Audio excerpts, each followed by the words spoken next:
Bismillah walhamdulillah wa salatu wa salam ala rasulillah. In this session, we want to briefly talk about what Usul al-Fiqh is. Usul al-Fiqh, some interpret it as the philosophy of Islamic law. We find many definitions are encompassed in the analogy that fiqh and usul have a relationship as language and grammar have a relationship. Grammar governs over the way that we speak. Grammar is what allows us to understand if a sentence is complete or not complete, or legible or not legible, understandable or not understandable. Well, usul is to fiqh what grammar is to language. Usul is a body of rules, and those rules deal with various realities. Okay, we try to summarize it in brief. We say that those rules deal with four realities. The first is the sources of Islam and rulings. Usul deals with what is the source and how do you arrive at a ruling. There's rules for what constitutes a source. How do we know the Quran is the Quran? How do we know the Sunnah is the Sunnah? And why is it that we consider these to be proofs in Islam? This is a discussion that you will find in Usul al-Fiqh. Secondly, Usul al-Fiqh is concerned with the rules of language. There are rules which govern the language which we find in the Quran and the Sunnah.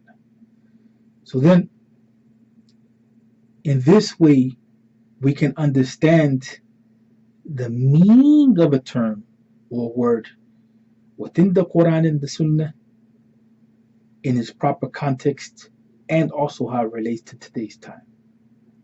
So for instance, we understand the way that the word hijab was used prior to the ascent of Islam, the rise of Islam in the Arabian Peninsula, how it was used in the Arabic language before the spread of Islam among the Arabs, and how it was used in the Quran and how it was used in the Sunnah. And then we understand the ruling that pertains to hijab, not based only on language, but also on other proofs which substantiate its practice. So when someone will come to argue today that hijab is something that has evolved, that the meaning of hijab yesterday means something different today, but there's a relationship between the two realities, it just means to dress modest. But it doesn't necessarily mean to wear a headscarf, and it doesn't necessarily mean to wear loose clothing. Well, this is a subject which will be taken up by the scholar of fiqh, but the scholar of fiqh will have to rely upon the rules of usul. The scholar of fiqh is the one that takes the rules of usul al-fiqh and applies them. The scholar of usul is not necessarily concerned with application, but is concerned that the scholar of fiqh have the correct principles and rules in place and tools to be able to do research. Remember that we said that usul is to fiqh what grammar is to language. The person who is an orator is using the rules of grammar in order to express himself or herself. The person who's a grammarian is concerned about whether this speech, so to speak, is in line with the rules of grammar. And if there are some deviations, then what may be the rationale for that deviation? Now, when we find that there's conflicts or contradictions that may arise in our understanding or may arise in our research, we have a set of rules that determines how we deal with that contradiction and how we resolve that conflict between the various proofs. And in this, we find a whole chapter devoted to resolving contradictions that may arise between the Quran and the Quran, or the Quran and the Sunnah, or a proof in another proof. For instance, hadith, which we would consider the Sunnah, in qiyas or analogy. How do we resolve the contradiction that may arise between those two proofs, those two sources of Islam? Lastly, what we find is that Usul al-Fiqh is concerned with the qualities of the researcher, the curriculum that the researcher, and we find in the text of Usul is a general outline of what the curriculum should look like for a person that is going to be a mujtahid. Usul al-Fiqh is concerned with outlining the curriculum for the person that is a mujtahid. So we find that it said that a certain amount of the Arabic language has to be understood, a certain amount of knowledge of the Quran has to be understood, a certain amount of knowledge of the Sunnah has to be understood, and that the rules of Usul al-Fiqh have to be understood. We find that there's some variation from scholar to scholar regarding some details within those qualities or the criteria that governs the researcher or who is a researcher, but in general they agree on some fundamentals.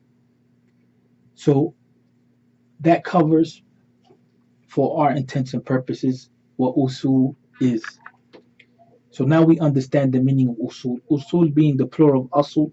Some call it by definition sources, some say principles, some say evidences. All those things are acceptable because they are found in the Arabic language. But here we just want to simplify. So these are the usul. Now coming to fiqh. Fiqh, it means comprehension. It means understanding. Fiqh, when applied, it gives us the understanding of whether something is wajib or whether something is sunnah.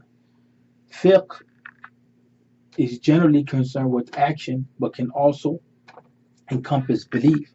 So that's why we find in the understanding that is related to Imam Abu Hanifa that he said that there's three types of fiqh.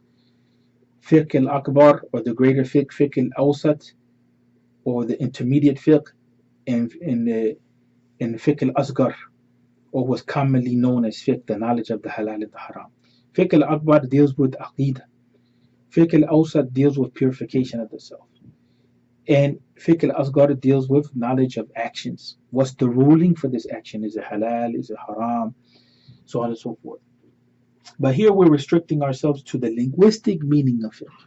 Okay, there's multiple meanings in the Arabic language for what fiqh means, but the general meaning which is depended upon or which is selected by many of the ulama is comprehension, general comprehension. So fiqh is about comprehending how these sources, these rules of interpretation, how these principles that resolve conflict relate to a specific action or belief. In other words, we need to use these usul in order to come to a position, either on belief or as it relates to action. Is it halal? Is it haram? Is it sunnah? So on and so forth. So usul al-fiqh then are the rules that govern our understanding of what is the source in Islam and also how we interpret those sources. What is the source in Islam and how we interpret those sources. What is the source in Islam and how we interpret those sources.